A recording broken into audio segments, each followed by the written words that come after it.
Hola, hola, ¿qué tal? ¿Cómo están? Bienvenidas y bienvenidos a una nueva edición de El Buen Librero sin invitado. Nos volvieron a plantar, nos volvieron a chotear, pero yo no lo choteo a ustedes porque el día de hoy vamos a tener un programa especial, un programa enteramente dedicado a la historia de los castigos.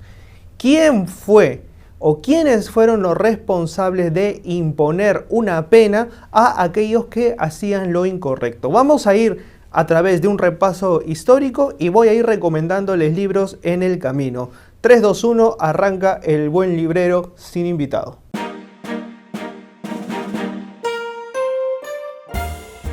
Partimos de un concepto, ¿ya?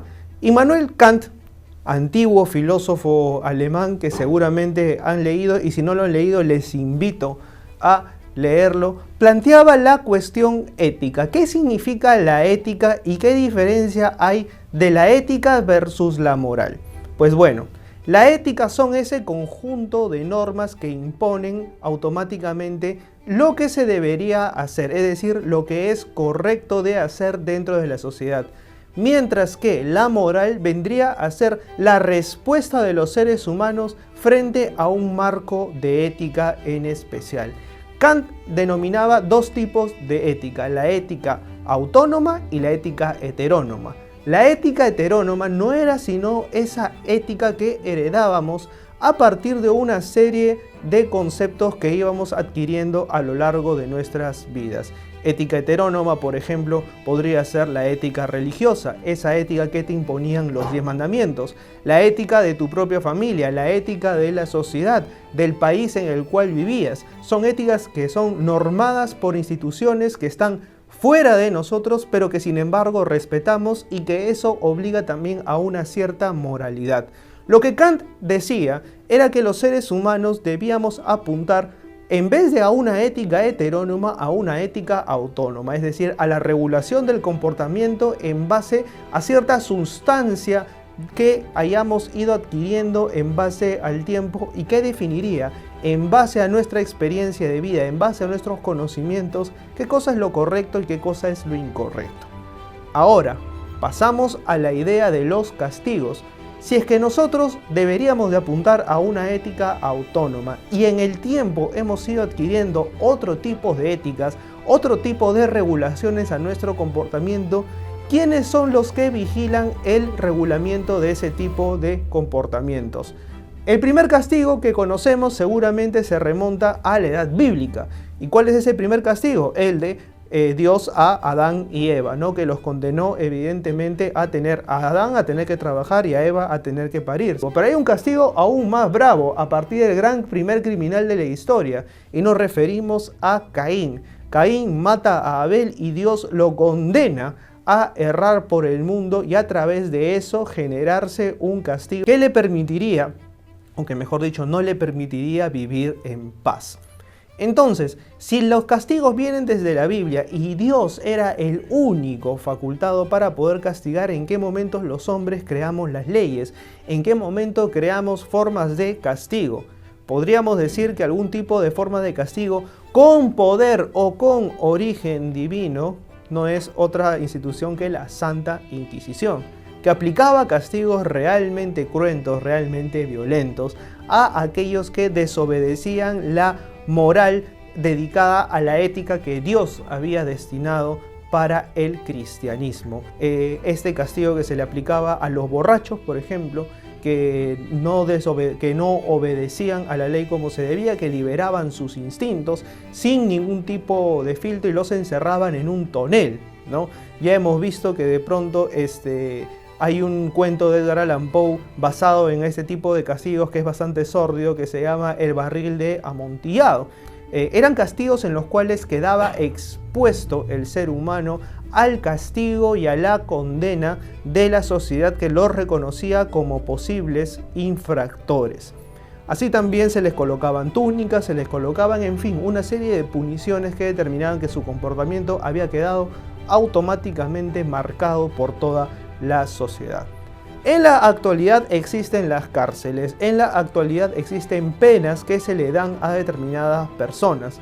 Este tipo de castigos no solamente se le han dado justamente a las personas que cometen delitos, sino que aquellos que también iban en contra de la norma, de lo que era correcto e incorrecto, de lo bueno, de lo malo, también estaban metidos aquellas personas que podían padecer algún tipo de enfermedad mental. Ahí es donde entran a tallar los manicomios, ahí es donde entran a tallar los centros de reclusión para personas con problemas mentales.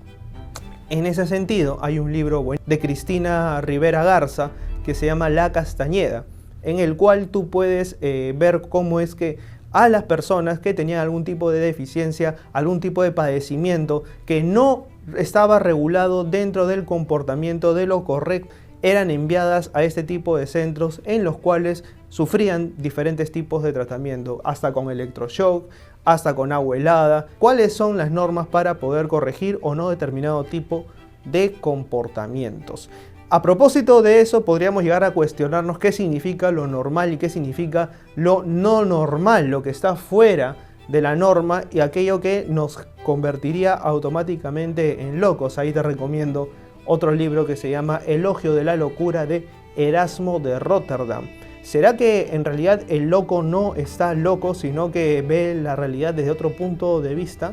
¿A qué podríamos denominarle normalidad sino a las personas que simplemente se adaptaron a la norma, a la ética de sus tiempos y no la llegaron a cuestionar? ¿Será que el loco fue loco realmente porque cuestionó a la norma o porque realmente se atrevió a ver la realidad desde otro punto de vista? Preguntas que te invito a hacerte a través de la recomendación de estos dos libros antes de pasar a la recomendación final a partir de un sociólogo, de un filósofo que me gusta muchísimo, y ese filósofo es Michel Foucault.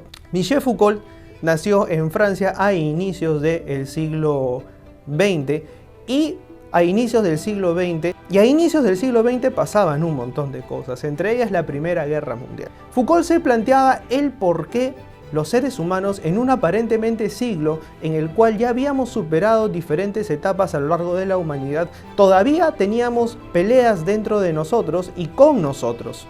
Dentro de nosotros a la hora de reconocernos y con nosotros porque se produjeron nada más y nada menos que 2 guerras mundiales. Entonces Foucault cuestiona a su tiempo y se transforma en un ícono del siglo XX. Foucault tiene una relación especial con los castigos. Él es enviado por sus padres a un manicomio a ser tratado. ¿Por qué? Por homosexual. Estamos hablando de una Francia que todavía conservaba vestigios de cierto conservadurismo, y a partir de esto Foucault se ensalza bastante con el tema de los castigos, se ensalza con el tema de las reprimendas, se ensalza con el tema de descubrir el por qué castigamos a las personas de una u otra manera. Entonces es que escribe este libro maravilloso que se llama Historia de la locura en la época clásica. Y justamente ahí es donde mira cuáles eran los castigos a los cuales recibían las personas en este tiempo. Que de pronto, por ejemplo, alguien podría decir que había sido elegido por la mano de Dios y que se había convertido en un iluminado, y automáticamente esta persona era tratada como un santo, a diferencia de aquellos que decían, por ejemplo, que habían tenido experiencias paranormales y demás, que eran considerados en el margen. ¿Qué es lo que define finalmente lo correcto y lo incorrecto? ¿Qué te convierte en loco? ¿Qué te convierte en santo? ¿Y qué te convierte en una persona responsable de tus actos y que pueda ser eventualmente elevada a otra condición? Y aquí es donde meto otro de mis libros favoritos de Michel Foucault, y ese es Vigilar y Castigar, que no es otra cosa que un recorrido a través de los tiempos y los castigos que han sufrido las personas que han estado siempre al margen de la ley. No es casualidad, por ejemplo, que a Túpac Amaru II lo hayan intentado descuartizar. Este era un castigo bastante común en los años 1700, incluso principios de 1800. Colocar a un ser humano para que 4 caballos lo despedazaran era sinónimo también de una metáfora mucho más poderosa. Y esa metáfora poderosa no era otra que el desmembramiento de las ideas. Hacer volar en pedazos a un tipo que había conseguido algún concepto, alguna idea que podía ser considerada peligrosa. Profundiza bastante sobre lo que significaban los castigos físicos, la punición física. La punición física relacionada como la marca que va a llevar esa persona eternamente a manera de cicatriz por haber cometido una falta. La idea de que el castigo tenía que eternizarse en el cuerpo estaba muy presente dentro de algunos estados, dentro de algunos organismos. Y quizás la idea más presente a lo largo de este libro sea justamente la idea de panóptico, la idea de colocar una torre y alrededor de ella colocar una serie de celdas para que siempre estuvieses vigilado y que de esa manera tuvieses una forma de actuar única que te obligara a comportarte de acuerdo a los estándares de la época. La cárcel en forma de panóptico fue un concepto que se introdujo en la Francia de esos tiempos. Aquí es donde meto una cuestión más y con esto cerramos este video, y es otra gran novela que te recomiendo. Ahora sí entramos con la ficción. Y esta ficción no es otra que la del Dr. Jekyll y Mr. Hyde de Robert Louis Stevenson. El Dr. Jekyll es un reputadísimo doctor, mantiene una posición social, y esta posición social en una Inglaterra bastante conservadora le da un determinado estatus. El Dr. Jekyll no se puede dar el lujo de salir a tomar con sus amigos, el Dr. Jekyll no se puede dar el lujo de decir groserías, y esto va creando una tensión constante a lo largo de él, y que va a determinar que él quiera en algún momento liberar esas pulsiones salvajes de todo ser humano en otra persona. Que sea él, pero al mismo tiempo no sea él, que se pueda transformar. Y surge entonces Mr. Hyde. Mr. Hyde es el responsable de una serie de crímenes a lo largo de ese tiempo, de un Londres sombrío, nebuloso, que va a permitir también crear una atmósfera medio policial, que es bastante interesante para la época, pero que nos lleva a una teoría más, la teoría de máscaras. La verdadera libertad del ser humano no es otra cosa que el derecho a poder ser libre. Y con libre me refiero al poder ejercer su derecho a distintas identidades sin que nadie lo juzgue. ¿Y qué pasa cuando solamente tenemos una máscara puesta? Y esta es la máscara que debemos tener siempre, sin lugar a reclamos y sin poder cambiárnosla en ninguna circunstancia. Un castigo ciertamente real y un castigo ciertamente doloroso que podemos experimentar en una novela clásica de todos los tiempos como el Dr. Jekyll y Mr. Hyde, y que por supuesto te recomiendo. Ese ha sido mi recorrido por la historia de los castigos. Podríamos seguir hablando sobre los castigos que te imponían en el colegio, castigos que hoy en día definitivamente han quedado desfasados por el castigo en físico, ha quedado desplazado por nuevas reprimendas más bien psicológicas, pero qué tantos de estos castigos nos han marcado y qué tantos de estos podemos ver en la actualidad como parte de la historia. Ya sabemos que la historia es un proceso de construcción, y en esa construcción también podemos vernos en perspectiva. Nos vemos en un siguiente video a la misma hora por el mismo canal, y siempre con el mismo conductor cada vez que nos cancele un invitado. Chau, chau.